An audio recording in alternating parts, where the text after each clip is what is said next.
Today on Locked On Red Wings, we welcome Andrew Rinaldi of Field Pass Hockey to preview the Grand Rapids Griffins. You're Locked On Red Wings, your daily podcast on the Detroit Red Wings. Part of the Locked On Podcast Network, your team every day.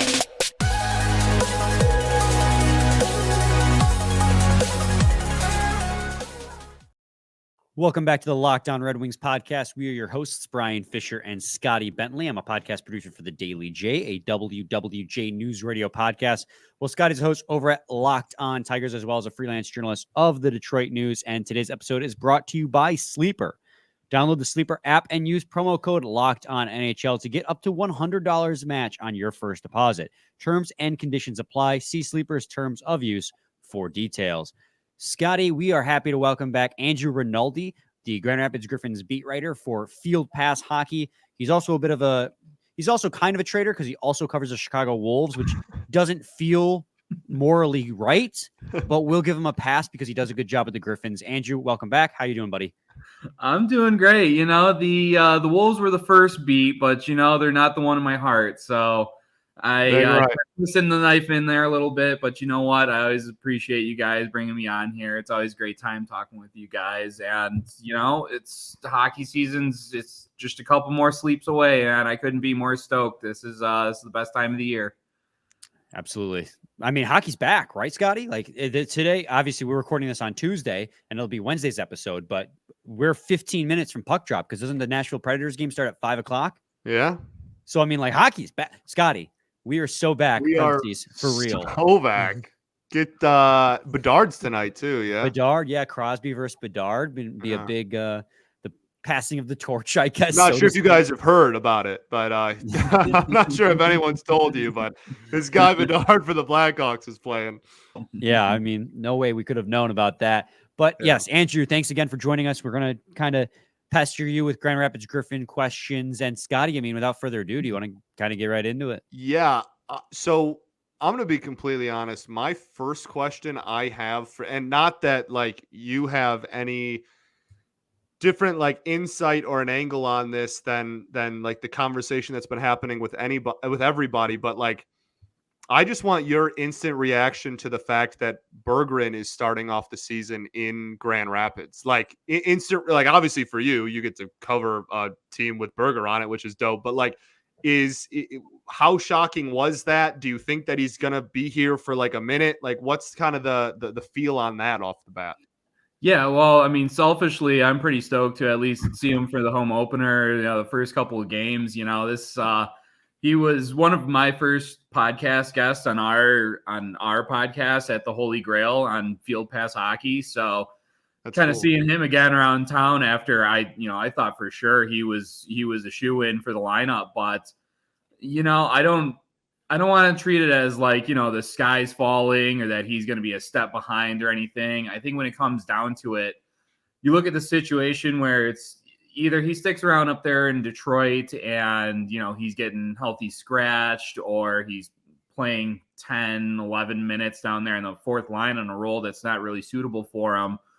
Or you kind of get him top line minutes, all situations in Grand Rapids, get him keep him in rhythm. And I think consistency is going to be huge for him because we saw a lot of flashes of Bergie up there in Detroit, but I think you could see that, away from the puck and he just kind of needed to tweak on a lot of areas of his game. It's not, I know we see the assignment to the AHL and we think like, oh, geez, here's this guy who kind of came in and on fire and what happened. I don't think it's really that, more so than it is, we kind of want to see a little more. And in order to see that, I think you can get many more opportunities with the Griffins to prove that you're that everyday NHL guy versus, you get 10 minutes on the fourth line to prove your stuff and you're playing with guys who might not really be suitable to your whole style. And,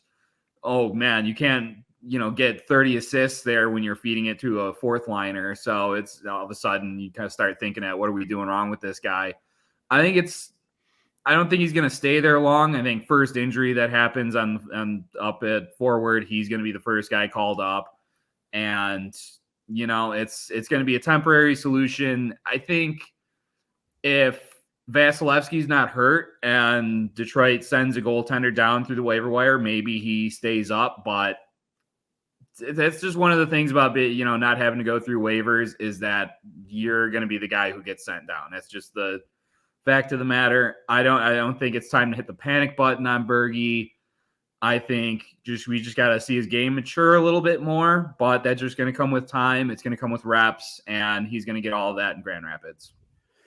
Yeah, I mean, I don't think he'll be down there for long, but I do agree with you. As much as it hurts me personally, because I'm a big Bergeron fan, and I selfishly wanted him to stay with the Red Wings, I do also look at it and understand, given who is on this roster now, there wasn't really a spot for him to get meaningful minutes, outside that fourth line, and the fourth line's like 8 minutes a night. What better does it serve him to stay with Detroit, be the 13th forward, or be on the fourth line, get 8 minutes a night, or go down to Grand Rapids, get top line minutes, and work on his issues? Because let's be honest, he didn't have a great preseason. He had two really good games at the end of the preseason, but up until that point, he had problems, inconsistency issues. He was underwhelming. So it does make sense that they send him down to Grand Rapids, let him work out those kinks, and he'll be good to go.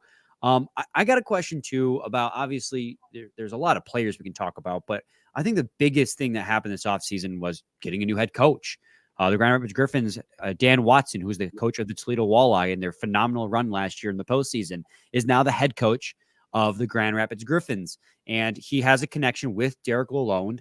And one of the big things I read about with the Griffins last year is they don't run the same system as the Detroit Red Wings did. And with this connection to Derek Lalonde and his success, do you expect to see a similar system to what the Red Wings are running in Grand Rapids? And do you think that this new head coach and the influx of talent kind of raises the expectations for what this team should be doing this season?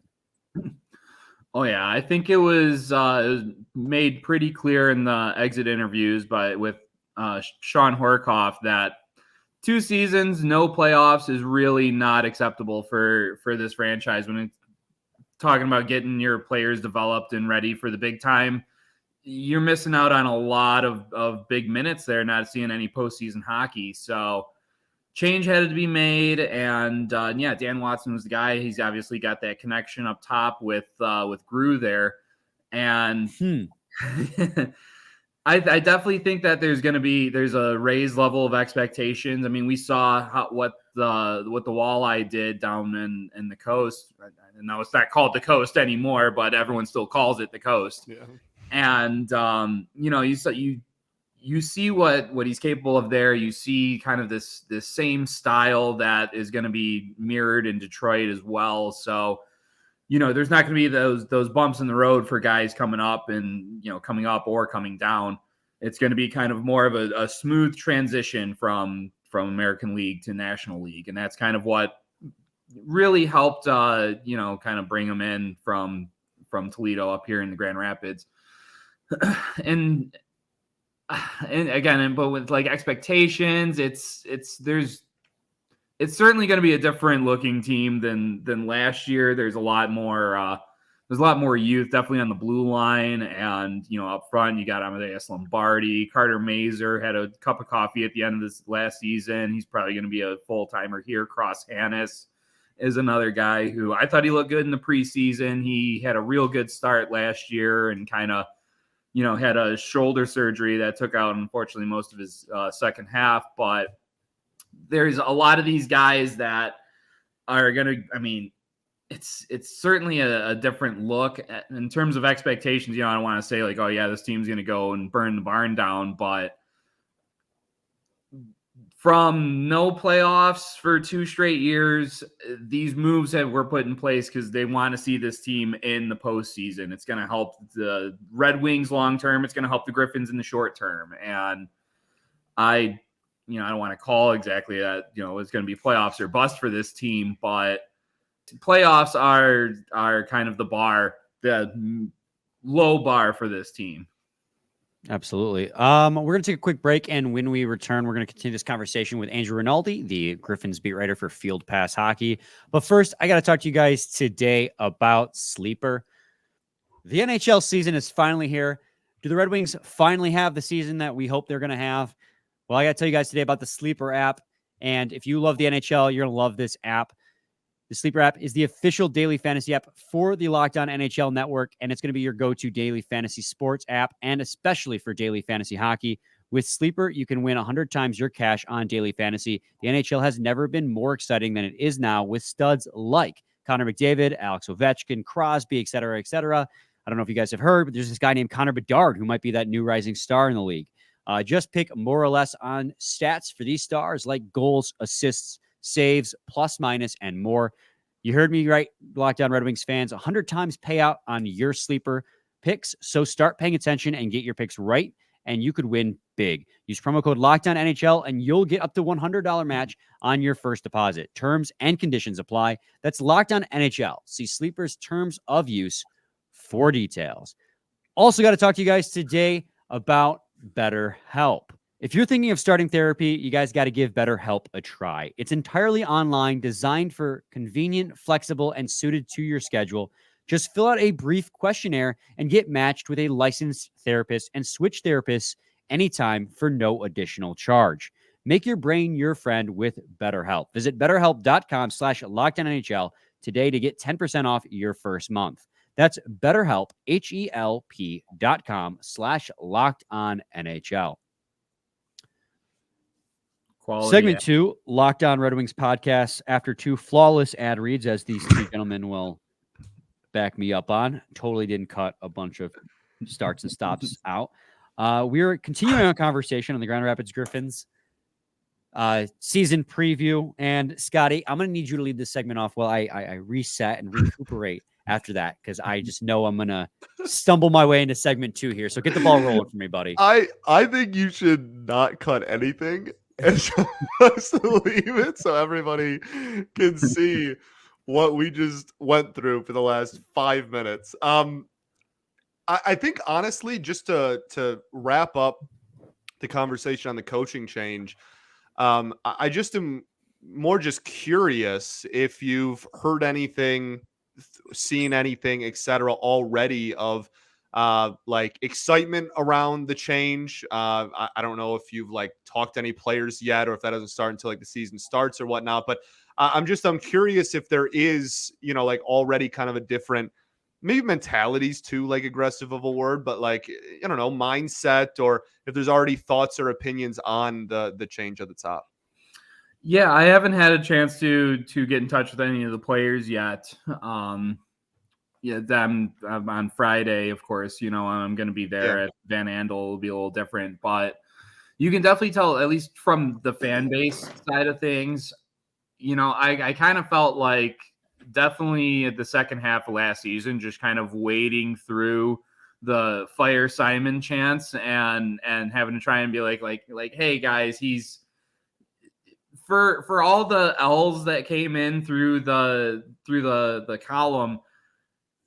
You saw what Berggren and Edvinsson, guys that came up last year, I know Berggren's coming back to Grand Rapids here, but I wouldn't say that he looked terribly out of place coming in after his time in Grand Rapids. And the same for Edvinsson, especially considering how young he was. I thought he adapted it decently well, and his cup of coffee in Detroit there. So I know there was a lot of L's in Grand Rapids, but at the end of the day, you're trying to get these guys up and ready for the big leagues. And I thought that Simon did at least a good job at that. So I was trying to look positively, even though the season was kind of over by January. Yeah. But just immediately, you look at Watson taking the walleye through to, the Final Four in the ECHL last year. They do 18 straight. What was the streak? Does anyone remember? I believe 18 was the number. Yeah. And on the back of Sebastian Cosa as well, who's looking to come up with some big playing time this year. So rolling that all into the American League, obviously it's a whole nother level. It's like making a jump from this league to the NHL, but at the same time, it's that familiarity with Lalonde's system and everything. The fans are immediately juiced up. This is way too passionate of a fan base to sit through 2 consecutive seasons in a league where practically everyone makes the playoffs, to not make it, you really got to be down in the tank in order to not make the playoffs in the AHL. So a breath of fresh air, a winning pedigree behind it. I think there's definitely a different buzz in there with Dan Watson at the helm. Yeah, just for the uninitiated, the top 6 teams in an 8-team division make the playoffs in the American Hockey League. And I don't know if we call this the Andrew Rinaldi curse or what, but for some reason, both the teams he covered didn't make the playoffs last crazy. year. That's so, crazy. I mean, it could be the Andrew Rinaldi curse. Who really knows? But hey, maybe Dan Watson breaks that curse. Yeah, but the Wolves won the championship 2 years before, so I don't know. I'd like to think of myself as good luck, and then it just comes crashing down afterwards. But was that before or after you also began to cover the Griffins? That was my first year on the Griffins. Oh no, I can't use that. I was going to say, if you started covering the Griffins afterwards, then you could say it's the fact that you cover 2 rival. Well, I guess Grand Rapids and Chicago, but like kind of by proxy, Detroit. Grand Rapids and Detroit have a rivalry, and since you're a traitor to both, maybe that began a curse. But I guess I can see that narrative. Crazy narrative ball Brian's trying to play just for the sole purpose of hating on Andrew. Like literally no other reason. I'm out here trying to channel my energy. You brought up Sebastian Cossa, and he started with the Grand Rapids Griffins last year before getting demoted after a lackluster beginning. Really found himself in the second half of the year with the Toledo Walleye. Wasn't very good in this year's training camp. What do you expect? What are your expectations for Sebastian Cossa? Obviously, Michael Hutchinson and Jan Bednar are going to be like the veteran leader. It's weird saying Jan Bednar is the veteran leader. He's fairly young too. But like they're going to be the veteran leaders in the crease, where Sebastian Cossa, it's all about his development. Like, what are your expectations with, I guess, not just Sebastian Cossa, but the trio of goalies battling out in net? Absolutely. I think for Cossa, I'm going to echo again Sean Horkoff here, but it's all about patience, and that's been the message since he was, drafted.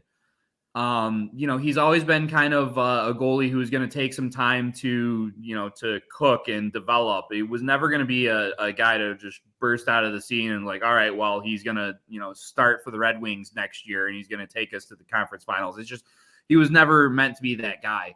So, you like what you saw in Toledo out of him, and it's just kind of keep climbing that hill, keep moving up, keep improving. He doesn't have to be a world beater or anything. We're not expecting that out of him. We just got to see more progress from him in his game. And he's going to have ample opportunity to do that in Grand Rapids. Now, I think that this organization would have rather had, Alex Lyon or James Reimer down there with him. But I don't think Michael Hutchinson's a bad option at all for that team to kind of be that veteran mentor for a guy like Cossa, a guy who's seen success at the NHL and AHL levels, a guy who's been a reliable number 3 option his whole career. And it's just, we see that draft position where we saw Cossa at, and especially when you look at, what Jesper Wallstedt had success at this league last year, Yaroslav Askarov, 2 guys that are in your own division, 2 young goaltenders coming up looking to be big parts of their NHL futures. And, it's just that social media driven craze where it's like our guy's not immediately a stud. It means he's a bust, right?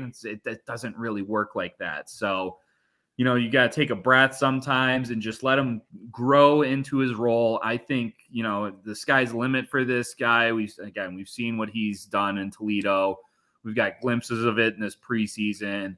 And if you put him in the right environment, you don't leave him out on an island, I think he'll be doing exactly that in Grand Rapids, growing up and hopefully giving us a glimpse of this, what he's going to be as a goaltender of the future for this organization. But again, if he comes out and he gets shelled in his first couple starts against Colorado or something, the sky will not be falling. Goaltenders take time to develop. You just can't do these knee-jerk reactions. You just can't have those in here, or you're going to be giving yourself some high blood pressure this season. I can guarantee you that. Well, okay. So also the Red Wings they're carrying 3 goalies right now. And you would think eventually they're going to waive one once the Tampa Bay situation, assuming the Tampa Bay situation resolves soon, that'll be when they can comfortably send a goalie down. Well, then you have 4 goalies down there in Grand Rapids. I mean, what do you do? Do you send the extra one to Toledo? I know Hutchinson's on a PTO. He hasn't actually signed, correct? But can he play games on a PTO? Yeah. Yeah. Okay.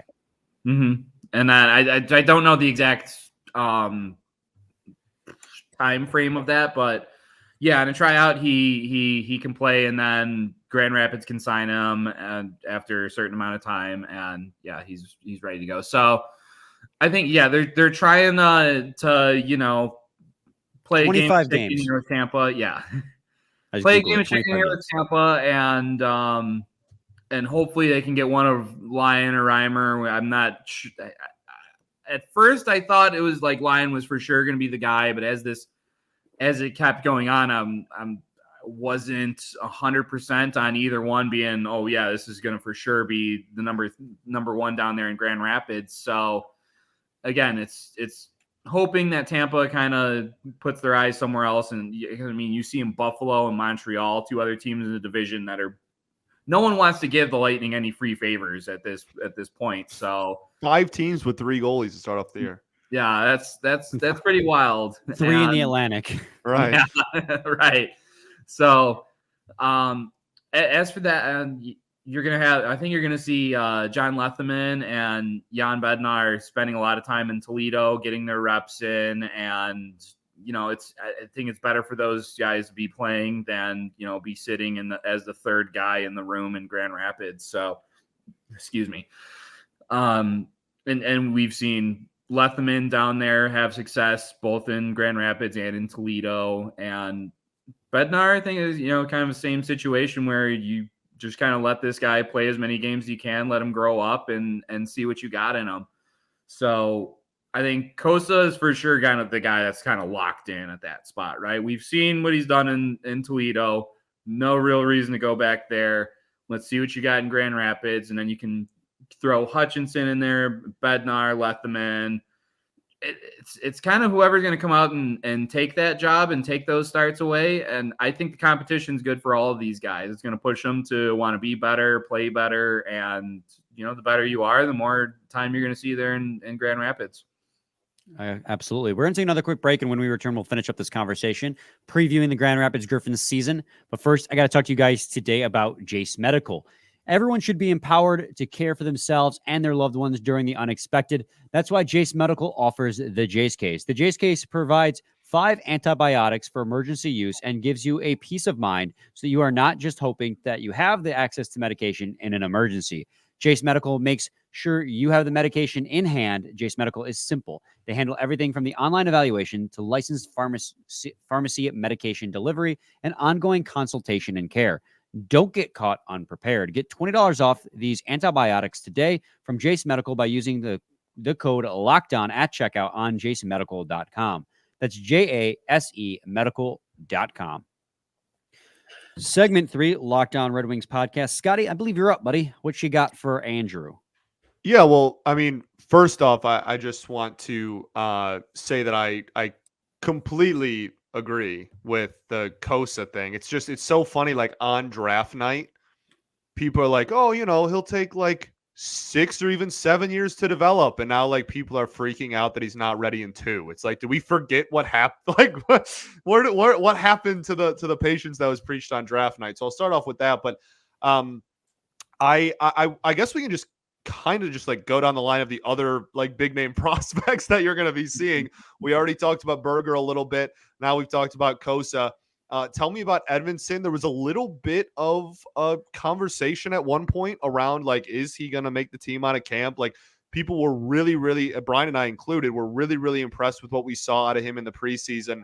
Obviously he's going to go down there and play a boatload of minutes, which I think can only be good for him.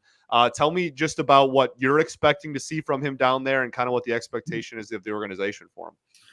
Absolutely. I think it reminds me a lot of the situation when Veleno he didn't make the team at the beginning of last year. And, the expectation from the organization was like, we want to see him come down to this level, and we want to see him be a dominant player at this level to really show that, not that we're wasting your time putting you down here, but that you're really ready for that next step. And again, kind of like with Berggren, Edvinson's going to be number one power play, number one penalty kill. He's going to be eating minutes for breakfast in that system there in Grand Rapids, and they're going to want half an hour. Yeah, exactly. Right. He's gonna be just you might as well set a tent up out there on the ice because he's not gonna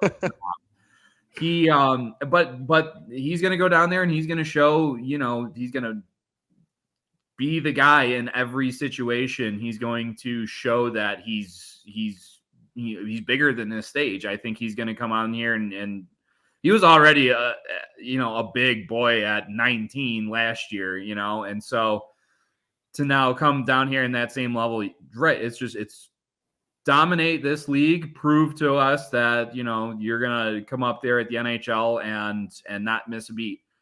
And again, first injury on that blue line, he's going to be the first guy called up. And once he's called up, I don't know if we're going to see him again in Grand Rapids.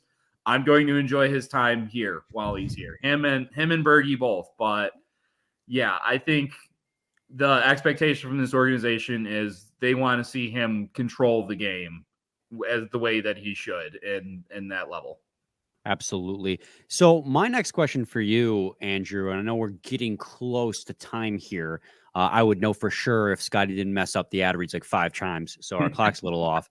But so the Grand Rapids Griffins are without a captain for the first time in a few years because Brian Lashoff retired and then joined the coaching staff. Is there an urgency? Do you feel there's an urgency to fill that captaincy?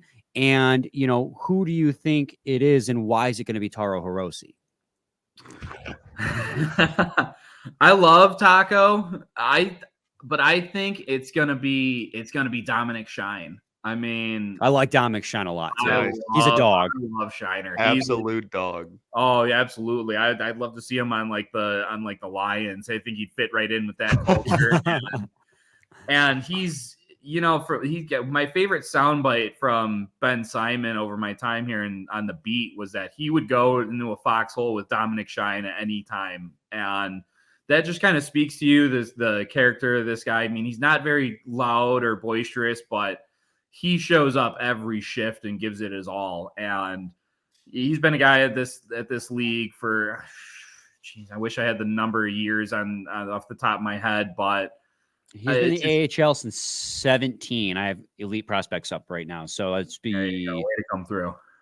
This will be his 7th season, 6th full season, but 7th season total. Yeah. In the AHL. So, he's been around the block and knows what it takes at this level to be an everyday player and to succeed. I mean, he competes every single night, and just with that kind of heart and soul, and the guy who's been just after Lashoff is as Mr. Griffin as you can get. I think it would be Shiner, but if they give it to Taco, I mean, I'd love that for him as well. And here's a guy, another guy who, been kind of up and down, back and forth between the wings and here, but shows up every night, and he's going to be a huge mentor for a lot of these younger players to, kind of grow into their roles. And, he's had some time up there in the NHL, and he's going to know what it takes to, get up from the AHL up to that next level. And it'll be a perfect guy for these young guys to follow. And you can't really go wrong with either one. I would lean towards Shiner, but if they're giving it to Taco, I'm not going to argue. Well, Dominic Shine during the preseason, I loved him for all the reasons that you brought up. I mean, this guy just gave it 110% every single game. He scored at least one goal. It might have been a couple. I can't quite remember.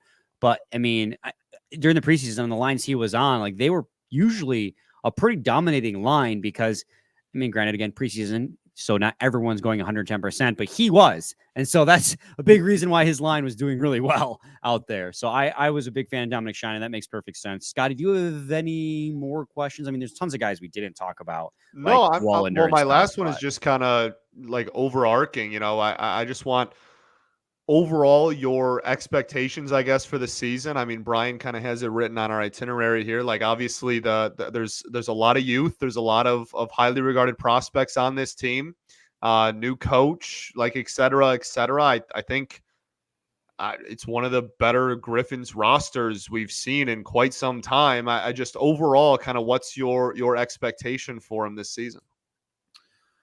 I definitely think that this is again, when you're talking about like low bar playoff team, like with no more of this, dragging our feet and not, making the playoffs again. I definitely think that this roster is capable of getting over the top. And there's a lot of youth here, but if you look at like Marco Casper spent time in pro leagues overseas, and Elmer Soderblom is another guy who's just getting his feet wet in the NHL. He might get called up and stay there depending on how the season goes. It's always tough to project how this team's going to look in April or May, but just based off what we have here with us here in the beginning of October, they've done a good job to mix some vets in, Austin Zarnik. They just brought in Zach Aston-Reese. So, there's not so much weight on these young guys. Where there's a lot of youth and there's going to be a lot of growing on the fly is going to be on the blue line. I mean, yeah, once Edvinson's probably going to be gone, you're still going to have William Wallander there, Antti Tuomisto, Emil Viro. Albert Johansson was a guy who really jumped out at me last year, and I thought he could have had an outside chance to make the team this season, but definitely going to be one of the guys that they're going to lean on here. And a name that gets forgotten in there a lot is Jared McIsaac. He was a former second-round pick. He had a lot of development time taken away from him from injuries, but he kind of had to be leaned on as the number one guy last year. And for better or worse, at times he made some plays, and other times he just it was a rough year for everyone involved. But I think now that he's got insulated with a little more talent around him, it could be another guy who could possibly surprise a lot of people out there with his play. So it's when Brogan Rafferty is your kind of veteran presence on the blue line. It's definitely a different look. Last year they had obviously Lashoff and Steven Kampfer. So this one, they're kind of giving the kids the reins on defense, and there's a lot of talent there, and this is where the coaching has to come through and show these guys how to play and how to win. So I'm definitely in playoffs for this team. How far it goes kind of depends on what happens up with the Red Wings and how much of that talent just gets scooped up. Right. Yeah. But that's the constant battle. Yeah, but this league's all about development and all about growth, and there's a lot of interesting names here that are going to be taking a lot of steps in their development. How far and how big those steps are is just going to have to play out, and we'll see where it goes from there. But I will say that in this will be my third year covering the beat, and I haven't been this excited for the Griffins in all three of those years. And that's just not being hyperbole. I mean, there's just the names that are stacked up in here. There's definitely a shift in the culture and the coaching staff. I think it's time to get excited in Grand Rapids. I think this is going to be a very fun year to follow this team. Absolutely. Andrew, thanks so much for taking the time to talk with us today. Let people know where they can find you. Absolutely. And again, thanks to you guys for having me. I'm active on Twitter a lot for all of those on there. Or is it X now? I don't know. What's Twitter, dude? Yeah. The artist formerly known as Twitter. You can find me at FPH Griffins. My work can all be found at Field Pass Hockey.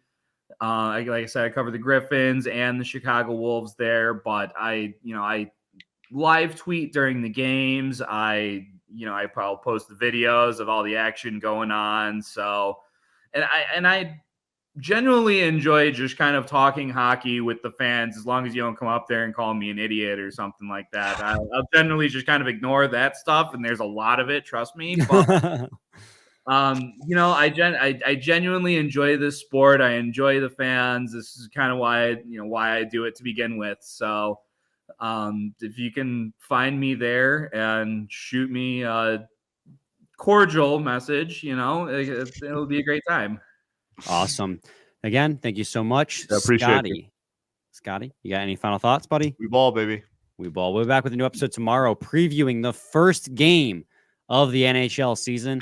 As tomorrow, by the time you guys are listening to this, tomorrow will be the season opener for the Detroit Red Wings. So we'll be back to preview that against the New Jersey Devils, rather. Tampa Bay Lightning's the home opener on Saturday. So stay tuned for that. Same time, same place. It's your team every day. Every day.